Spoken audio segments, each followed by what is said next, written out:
आणि हाच खूप महत्वाचा मुद्दा आहे सध्या, जो विसंवाद, सुसंवादापेक्षा पण मोठी विसंवाद.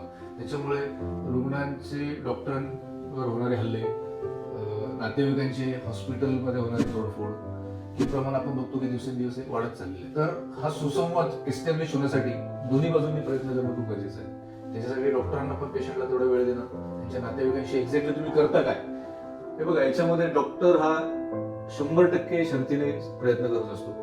पेशंटचा जीव वाचावा हाच त्याचा उद्देश असतो. पण काही काही वेळेस तो असफल होतो. सगळे प्रयत्न करून सुद्धा आपण पेशंटला वाचू शकत नाही.